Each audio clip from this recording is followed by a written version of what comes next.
Olá, mais uma vez o programa Diário de Oração leva até você esse encontro de Jesus com algumas pessoas do seu tempo. Nós refletimos sobre vários encontros. Samaritana, Jesus com Zaqueu, com o jovem rico e tantos outros. E hoje, de maneira muito especial, mais uma vez, a citação de Jesus no seu encontro com os fariseus. Este encontro de Jesus com os fariseus, aliás, não é o primeiro e claro, não é o último das nossas reflexões, sempre a gente traz uma reflexão como essa aqui. Mas é um em que Jesus entra em confronto direto, principalmente por causa da lei. Aliás, os fariseus eles tinham essa reflexão muito viva na vida deles e na compreensão que eles tinham sobre Deus. E Jesus entra de fato em atrito com eles sobre isso. Por isso, hoje, o nosso encontro é entre Jesus e os fariseus. Na verdade, esse encontro, é mais um embate do que um encontro propriamente dito. Os fariseus, como grandes conhecedores das leis, grandes conhecedores da palavra de Deus, eles tinham um domínio exato sobre aquilo que eles queriam falar para as pessoas, aquilo que eles achavam interessante falar para as pessoas. Só que havia um grande erro e um grande pecado da parte deles, que era o seguinte, e aliás, esse pecado que Jesus odiava que eles fizessem e que normalmente eles faziam, que era o fato de olhar para a lei e a partir do olhar que eles tinham sobre a lei, encontrarem ali brechas para justificarem as próprias atitudes. Veja que coisa mais complicada. Eles apresentavam as pessoas no templo, ou até mesmo onde eles estivessem para fazer os seus encontros e as suas reflexões, apresentavam as leis que deveriam ser seguidas principalmente em relação aos mandamentos, que eram mais de 600 mandamentos. E, no entanto, o que eles faziam? Apresentavam às pessoas, olha, deve-se seguir isto. E por mais que eles argumentassem que isto era obra de Deus, por mais que eles argumentassem que isto era uma necessidade para se encontrar o reino de Deus, lá no fundo, eles não viviam aquilo que apresentavam. Por que isto? Aí está a grande dificuldade de Jesus em compreender as atitudes deles, tanto que Jesus várias vezes os chamam de sepulcros caiados. Por quê? Por fora apresentavam aquelas grandes indumentárias, aqueles grandes figurinos, para proclamar a palavra e, no entanto, a palavra não estava no coração deles.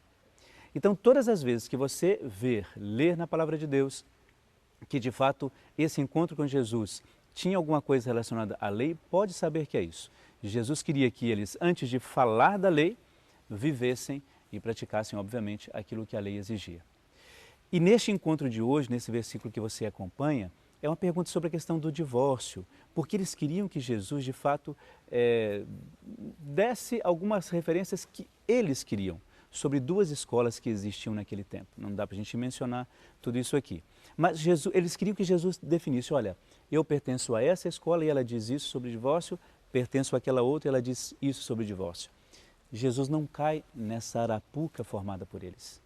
Jesus entende que o coração deles estava vinculado a uma prática que não era de fato da lei, mas uma prática do ciúme, uma prática da inveja, uma prática da presunção. E era isso que Jesus queria tirar da vida desses homens.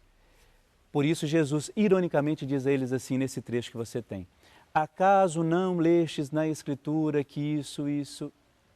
Para dizer assim, vocês não são tão conhecedores da lei? Como é que vocês me fazem essa pergunta sabendo que eu não vou responder aquilo que vocês querem? Para mim o importante é aquilo que vocês praticam e não o que vocês conhecem da lei. E isso deve chamar a minha atenção e a sua, justamente para a nossa prática cotidiana das coisas, não é? Eu conheço a palavra de Deus, você também conhece a palavra de Deus, e cada um de nós, eu e você, tentamos viver da melhor maneira que a gente pode viver. Mas a gente tem que ser coerente com as nossas incompreensões da lei e com as vezes que nós não a vivemos como deveríamos. Mas não inventar ou justificar uma prática nossa ou uma não prática porque não conhecemos a lei, não conhecemos a palavra. Aí eu convido você a fazer o seguinte: pensar qual é o princípio daquilo que Deus e o próprio Cristo espera de você ou espera de nós. Qual é o princípio básico? Esse princípio deve reger tudo aquilo que você conhece sobre a palavra de Deus e sobre aquilo que a igreja pede de você. Se aquilo que a igreja pede de você não está vinculado a esse princípio maior, que é o amor, obviamente, que Deus pede de cada um de nós, é sinal de que aquela lei ou ela é caduca ou ela não precisa ser seguida. E aí a gente tem que entrar com o critério do próprio Cristo. Lembra que a gente sempre fala, e Paulo trabalha isso com muita precisão, é importante ter a fé, em primeiro lugar, a esperança naquilo que nós vivemos e a caridade para com todas as pessoas. Sem isso, nós não vamos conseguir entender a lei, porque a lei não é algo para você colocar na sua cabeça, mas é para que você conheça, teoricamente, e entenda isso na sua vida prática cotidiana. E quando eu me refiro à lei, eu não estou dizendo aquelas questões dos mandamentos, dos sacramentos, não me refiro a isso. Eu me refiro à palavra de Deus, que é o princípio da minha vida, né? A partir da palavra eu começo a conhecer melhor a Eucaristia. Então, conhecer aquilo que a palavra diz, que a lei diz, e tentar praticar na medida do possível. É claro que a gente sempre tem que se exigir sobre isso. Se a gente não faz, a gente acaba complicando um pouco mais. Então, pense bastante nisso. Viva primeiro a lei maior, que é a lei do amor. Fique então com uma bênção muito especial para você e para toda a sua família.